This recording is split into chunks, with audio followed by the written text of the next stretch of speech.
Bienvenue sur Africa 24 dans cette nouvelle édition du Morning News. Voici les titres de l'actualité. Une campagne électorale toujours marquée par des violences en Ouganda. À quelques jours du scrutin présidentiel, 10 candidats sont en lice. Parmi eux, l'actuel président Yoweri Museveni et son principal opposant Robert Kyagulanyi.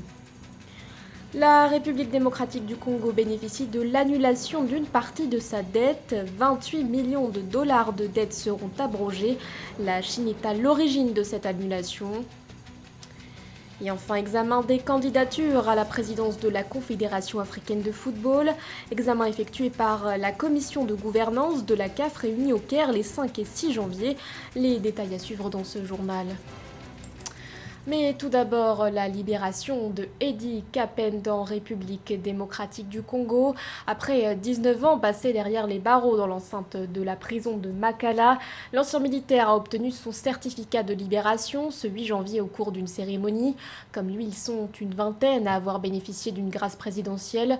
Pour rappel, Eddie Kapende avait été condamné pour l'assassinat de l'ancien président Laurent Désiré Kabila, assassinat perpétré le 16 janvier 2001, une affaire pour laquelle Eddie Kapende a toujours clamé son innocence. La campagne électorale toujours sous haute tension en Ouganda. À moins d'une semaine avant l'élection présidentielle, 10 candidats sont en lice pour ce scrutin prévu le 14 janvier. Parmi eux, l'actuel président Yoweri Museveni au pouvoir depuis 1986. Son principal opposant, Robert Kyagulanyi, plus connu sous le nom de Bobi Wine, fait lui aussi partie de la course au fauteuil présidentiel. Plus de précisions dans ce sujet de Graziella Chakunte. Les dés sont jetés en Ouganda. La campagne électorale pour la présidentielle du 14 janvier vit en effet ces dernières heures. 10 candidats sont en lice, parmi eux le président sortant Yoweri Museveni, qui lors de son arrivée au pouvoir en 1986 avait promis un changement radical. Pour la première fois, nous allons parler de la population, de sa vie, de ses droits politiques, de ses intérêts économiques. Ce sera le centre de gravité de ce que nous faisons. Seulement, l'homme au chapeau à cordelette, qui a défait une quinzaine de rébellions et qui a su un temps s'attirer la bienveillance de la communauté internationale, n'a pas tenu sa promesse bien longtemps. Il est de plus en plus désavoué pour des allégations de corruption et de népotisme qu'il nie. Saura-t-il convaincre les électeurs? C'est tout l'enjeu de ce scrutin. Face à lui, 9 autres candidats, dont Robert Kyagulanyi, alias Bobi Wine. Né dans un bidonville de Kampala, il avait 3 ans lorsque Yoweri Museveni est arrivé au pouvoir. En l'absence de l'opposant historique Kizza Besigye, il est considéré comme le principal challenger, un statut qui fait également de lui la cible privilégiée du régime. Il a d'ailleurs porté plainte ce 7 janvier 2021 contre le président Museveni devant la Cour pénale internationale. Je me réveille avec des proches tous les jours. Mais à la fin de la journée, certains sont en prison, certains sont à l'hôpital, certains sont morts. Nous faisons face à des policiers et des militaires impitoyables et ils ont ordre de faire tout ce qui est possible pour que je renonce. La répression a en effet pris une tournure extrême en Ouganda selon les défenseurs des droits humains. Amnesty International estime que la campagne électorale a été étouffée par la pandémie de Covid-19 instrumentalisée. Quoi qu'il en soit, les Ougandais éliront leur président le 14 janvier 2021. Dans l'actualité également, aussitôt annoncé, aussitôt effectué, en Centrafrique, 9 candidats de l'opposition ont déposé un recours auprès de la Cour constitutionnelle ce 6 janvier. Parmi ces opposants figurent notamment Anissé Georges Dologuélé, Martin Ziguélé ou encore Catherine Samba Panza. Tous demandent l'annulation de l'élection présidentielle du 27 décembre dernier. Dans leur recours, les candidats dénoncent notamment, je cite, une proportion inquiétante de votes par dérogation ainsi que des fraudes massives. Rappelons que selon les résultats provisoires de l'Autorité nationale des élections, le président sortant, Faustin Archange Touadéra, a été réélu dès le premier tour. Des résultats qui doivent désormais être validés par la Cour constitutionnelle qui a jusqu'au 19 janvier pour se prononcer. La République démocratique du Congo et la Chine renforcent leur coopération bilatérale. En visite dans le pays, le ministre chinois des Affaires étrangères Wang Yi a annoncé ce 6 janvier l'annulation d'une partie de la dette de la RDC, soit 28 millions de dollars. La Chine qui prévoit également d'injecter 2 millions de dollars pour soutenir le président congolais en vue de son futur mandat à la tête de l'Union africaine. Nathalie Mo. 28 millions de dollars de dettes de la République démocratique du Congo RDC annulées par la Chine. Un privilège financier qui devrait permettre à la RDC de lutter efficacement contre la pandémie de Covid-19. L'annulation de la dette congolaise par la Chine est un geste fort alors que les deux pays célèbrent 70 ans de coopération bilatérale. Ça peut soulager. Le plus important pour un pays, c'est de produire à l'intérieur, produire intensément en mettant ses enfants au travail. Aujourd'hui, la Chine, elle se bat. Elle sait pourquoi elle se bat. Elle se bat avec intelligence et finesse. Stratégiquement, intelligemment et bien calculé dans le temps. La RDC va recevoir un appui financier de la Chine d'une valeur de 15 millions de dollars. Une enveloppe qui sera consacrée au financement de projets de développement. L'Empire du Milieu va également apporter un soutien de 2 millions de dollars à son partenaire africain pour accompagner son mandat à la tête de l'Union africaine. Un pays comme la RDC, c'est de se dire, en même temps que je vais être une opportunité pour la Chine, comment je convertis ce moment de chaleur humaine pour être en mesure de convertir la Chine également comme une opportunité. À l'occasion de la visite du ministre chinois des Affaires étrangères Wang Yi à Kinshasa le 6 janvier 2021, République démocratique du Congo et Chine ont décidé de redynamiser leurs relations. C'est dans cette logique que la commission mixte Chine-RDC sera réactivée dès le premier trimestre 2021. De plus, la RDC a intégré l'initiative chinoise de la route de la soie, dont l'objectif est la facilitation du commerce à travers la construction d'infrastructures de communication. Au Soudan, l'affluence des réfugiés ne cesse de croître. Depuis le début du conflit au Tigré, plus de 56 000 Éthiopiens sont venus trouver refuge au Soudan, selon l'ONU. Le Haut-Commissariat des Nations Unies pour les réfugiés, qui a d'ailleurs annoncé l'ouverture d'un deuxième camp ce 5 janvier, plaide pour plus de moyens en vue d'améliorer leurs conditions de vie. Un sujet de la rédaction. Le regard au loin, l'inquiétude reste vive dans les yeux de Nixti.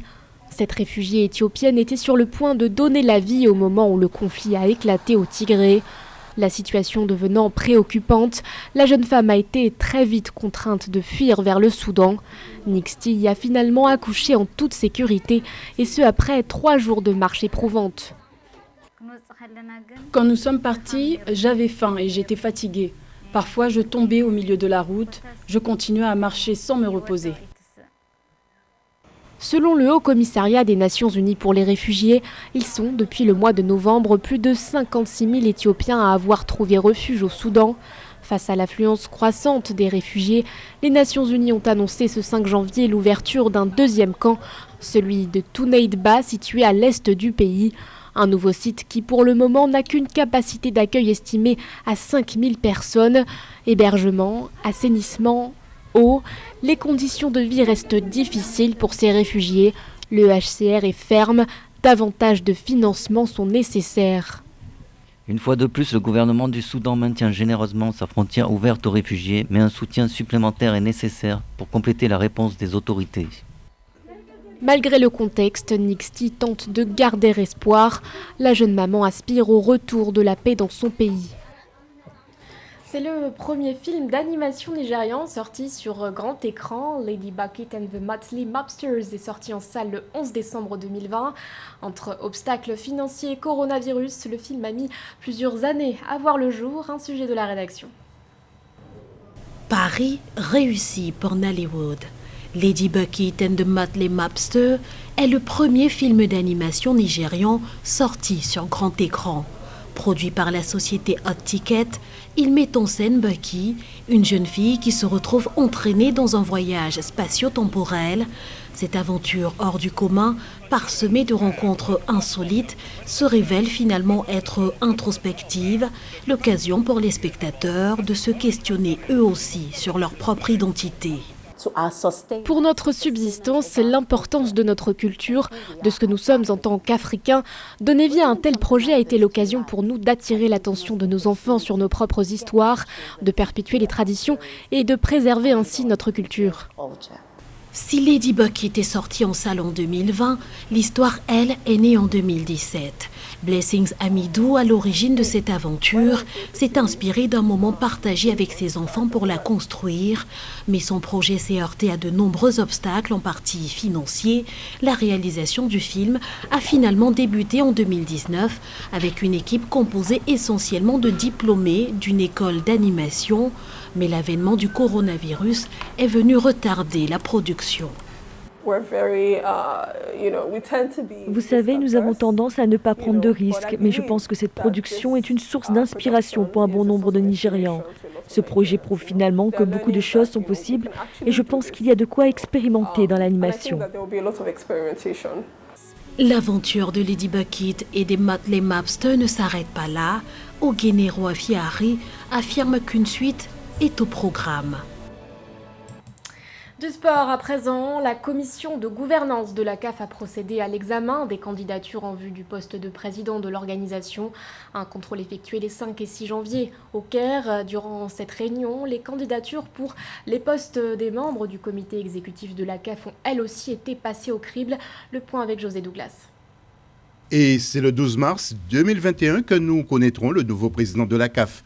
La commission de gouvernance a donc étudié les 5 candidatures qui ont été officiellement enregistrées pour le poste de président et les 16 candidatures pour les postes de membres du comité exécutif à pourvoir. Pour l'heure, les candidats autorisés sont l'Ivoirien M. Jacques Bernard Daniel Anouma, 69 ans, cadre financier, ancien membre du comité exécutif de la FIFA, ancien président de la Fédération ivoirienne de football et président d'honneur de la Fédération ivoirienne de football. Maître Augustin Manuel Senghor, il est sénégalais avocat, 55 ans, président de la Fédération sénégalaise de football depuis août 2009 et membre du comité exécutif de la CAF depuis février 2018. J'ai tout connu au niveau de la FIFA et surtout à la Confédération africaine de football, dont je suis membre du comité exécutif depuis janvier 2018. Les gens peuvent témoigner des progrès que nous avons aussi faits à la tête du football. La CAF est à la croisée des chemins, a besoin d'un homme d'expérience à sa tête. J'ai noué de relations de confiance avec des présidents de fédérations qui m'apprécient bien et je suis prêt à relever le défi. Quant aux autres candidats, M. Ahmed Yaya de la Mauritanie, 44 ans, homme d'affaires, président de la Fédération mauritanienne de football et membre du comité exécutif, et M. Patrice Thiopan Motsipi, de l'Afrique du Sud, 58 ans, homme d'affaires, président du club de Mamelodi Sundowns. Ces 2 dossiers doivent faire l'objet de vérifications complémentaires et une audition aura lieu le 28 janvier au Caire. Et enfin, la candidature de M. Ahmad Ahmad, le président sortant, est considérée comme inéligible à son propos. Écoutez ce que nous dit Noureddine Sali. C'est très difficile actuellement de se projeter sur l'avenir du football africain et notamment sur l'élection du nouveau président, du prochain plutôt président de la Confédération africaine de football.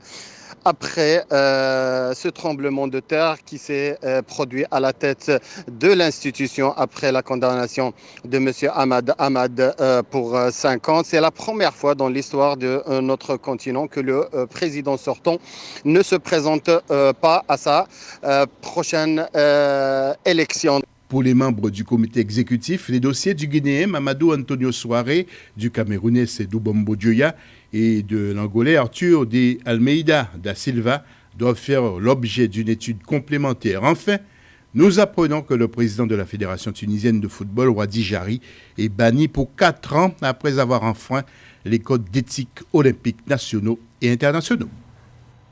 Ce journal a été réalisé par l'ensemble de la rédaction. Merci de votre fidélité. L'actualité continue sur Africa 24.